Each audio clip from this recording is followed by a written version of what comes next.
기도하시겠습니다. 내가 누워 자고 깨어 있으니 여호와께서 나를 붙드심이로다. 거룩하신 하나님, 저희들의 영혼과 삶의 은총과 은혜 내리시면 감사합니다. 하나님께서 삶을 주시고 또 오늘도 거룩함 가운데 거하게 하시며 하나님의 역사 가운데 서게 하시면 감사합니다. 주의 도우심 아래 승리하며 온전케 하시고 주께 드리는 삶으로 서게 하옵소서.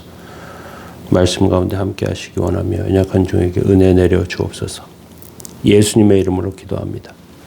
아멘. 찬송가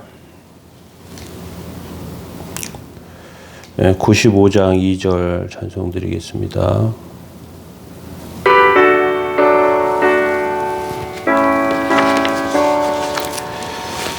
나의 사모하는 선한 목자는 어느 꽃다운 동산에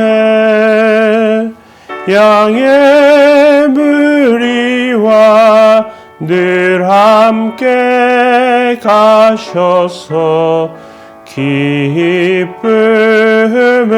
함께 하실까. 아멘. 시편 3편 1절에서 8절 말씀입니다. 여호와여, 나의 대적이 어찌 그리 많은지요. 일어나 나를 치는 자가 많으니이다. 많은 사람이 나를 대적하여 말하기를 그는 하나님께 구원을 받지 못한다 하나이다. 셀라. 여호와여, 주는 나의 방패이시요 나의 영광이시요 나의 머리를 드시는 자신이이다. 내가 나의 목소리로 여호와께 부르짖으니 그의 성산에서 응답하시는도다. 셀라. 내가 누워 자고 깨었으니 여호와께서 나를 붙드심이로다. 천만인이 나를 애워싸 진친다 하여도 나는 두려워하지 아니하리이다. 여호와여, 일어나소서. 나의 하나님이여, 나를 구원하소서. 주께서 나의 모든 원수의 뺨을 치시며 악인의 이를 꺾으셨나이다.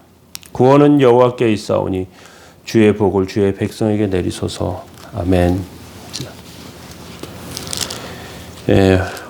오늘 역경 속에서도 오신 하나님, 두 번째 다윗의 고백, 성도의 고백에 대해서 함께 말씀을 나누도록 하겠습니다. 시편 3편에 다윗은 압살롬에게 쫓겨서 위기 가운데, 어려움 가운데 하나님께 고백하고 있습니다. 곧 망할 것 같고 죽임당할 것 같은 상황에 처해 있습니다. 결코 정상적인 상황이 아닙니다. 하나님의 백성이 처음에 훈련 받을 때 고생을 많이 합니다. 기본적인 훈련을 시키시는 것입니다.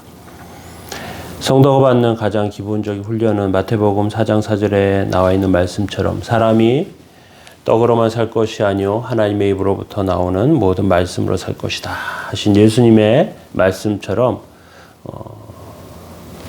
육적인 삶, 육적인 것들로 사는 것이 아니고 하나님께서 주시는 그 말씀 가운데 사는 그 삶을 체험하게 됩니다. 경제적으로 너무 어렵게 하시기도 하십니다. 성도가 하나님의 그런 가운데 성도가 하나님의 말씀으로 살아남는 체험을 하게 하십니다. 그런데 다윗이 압살롬에게 쫓길 때에는 신앙이 어린 초기가 아니었습니다. 오히려 전성기와 황금기를 누릴 때입니다. 어떤 면에서 보면 정상적이지 않은 상황이 벌어진 것입니다. 다윗은 가장 자기가 믿었던 아들에게 배신을 당합니다. 가까운 사람에게 배신을 당하면 어떤 면에서 보면 속수무책으로 당하게 되죠. 다윗의 가장 가까이서 그의 모든 것을 보았고요. 약점, 비밀 다 알고 있습니다. 그리고 굳게 믿고 있기 때문에 무방비 상태에서 공격받습니다. 심리적 상처도 받기도 하고요. 또 치명적 상처도 입습니다.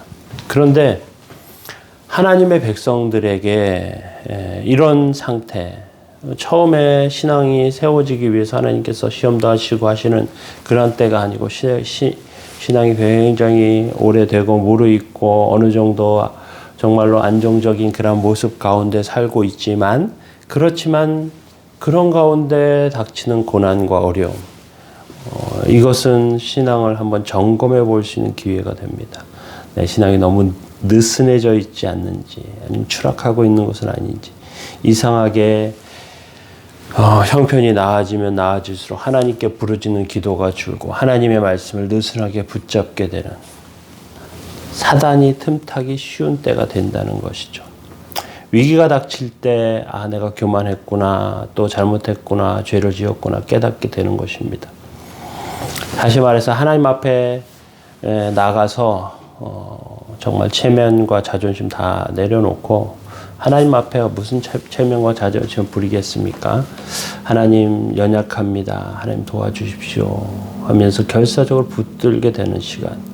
그것이 신앙의 어려움, 한참 성숙하고 자란 상태에 있는 사람에게 닥치는 어려움으로 하나님을 다시 찾게 되는, 하나님의 앞에 우리의 모습을 다시 한번 돌아보게 되는 그런 태도가 아닌 태도라고 할 수 있습니다.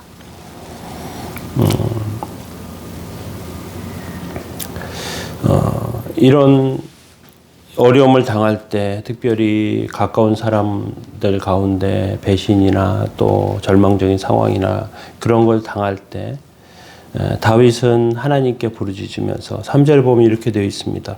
여호와여, 주는 나의 방패시오 나의 영광이시오 나의 머리를 드시는 자시다. 방패고 영광과 머리 드신다. 방패가 되셨다. 불화살을 쏠 때, 공격할 때 막아주신다는 것이죠. 불화살과 저주와 욕, 이런 것들을 방패로 다 막아주시는, 또 하나님 다윗의 영광이 되었다. 나의 영광이시다. 영광은 상급이나 훈장, 명예를 뜻하는 그런 단어입니다. 다윗을 망하게 하려고 하는 대적들 가운데서 하나님께서는 망하게 하시는 것이 아니고 상급과 영광으로 함께 하신다 말씀하고 계십니다. 어떻게 해야 우리가 상을 받고 승리할 수 있겠습니까? 하나님을 의지하고 참고 인내하면서 하나님을 말씀 붙잡으면 내가 이 전쟁에서 이기겠구나. 하나님의 도움을 붙잡으면, 고난 중에 하나님의 뜻을 붙잡으면 내가 승리할 수 있구나. 그렇게 생각이 드는 것이죠. 그리고 또 머리를 드신다. 머리를 들다, 이것은 운명을 바꾸신다는 뜻입니다. 사형 선고 받는 줄 알고 재판장 앞에서 나는 이제 유죄구나, 나는 절망이야 하고 이렇게 있을 때 머리를 들어주세요, 재판장이. 그래. 그렇지만 너에게 정상 참자.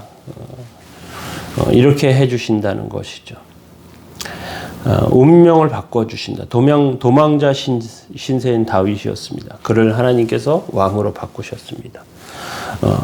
하찮은 존재였습니다. 통치자로 운명을 바꾸셨습니다. 모든 것을 결정하시는 분은 인간이 아니라 하나님이시라고 성경 말씀하고 계세요. 그래서 하나님은 다윗에게 방패와 영광과 머리를 드시는 분이십니다.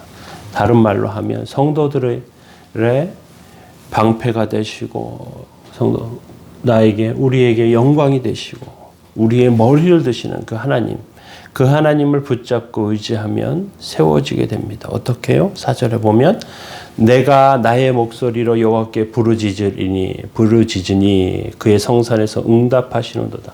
내가 부르짖을 때 하나님께서 응답하신다고 말씀하고 계십니다. 우리가 이런 응답 가운데 세워지게 되는 것입니다. 이런 응답 가운데 서게 되는 것입니다. 성경에 보면 다윗은 황무지에서 들판에서 하나님께 부르짖었습니다. 민감한 감수성을 가지고 하나님 앞에 나아갔습니다. 그리고 그 다윗은 하나님께서 이렇게 함께 하시는 분이심을 깨닫고 의지하며 나아갔습니다. 그리고 그것이 성산에서 응답하시는 예배 가운데 하나님께 기도하는 순간에 정말로 하나님 붙드시고 도우심을 깨닫게 되는 그러한 은혜로 서게 되었다고 다윗은 고백하고 있는 것입니다. 우리 삶 가운데 어렵고 힘든 일을 만날 때 다윗의 고백처럼 주님 앞에 세워지며 승리하는 그래서 예배를 통해서 기도를 통해서 주의 뜻을 붙잡고 승리하는 복되고 귀한 삶 다 되시길 예수님의 이름으로 축원합니다. 함께 기도하겠습니다. 구원은 여호와께 있사오니 주의 복을 주의 백성에게 내리소서. 거룩하신 주님, 저희들의 삶과 영혼의 은혜 내리시고 주님의 뜻 안에 온전케 하여 주옵소서. 주님, 어려움을 만날 때 주님께서 저희들의 영광이 되시고 방패가 되시고 머리를 드시는 분이 되시기를 원합니다. 그렇게 함께 하시고 도우시는 하나님의 은혜 아래 승리하며 세워지는 복되고 거룩한 삶 다 되게 하여 주옵소서. 도우시고 인도하시기 원합니다. 감사드리며 예수님의 이름으로 기도합니다. 아멘. 함께 기도하시겠습니다.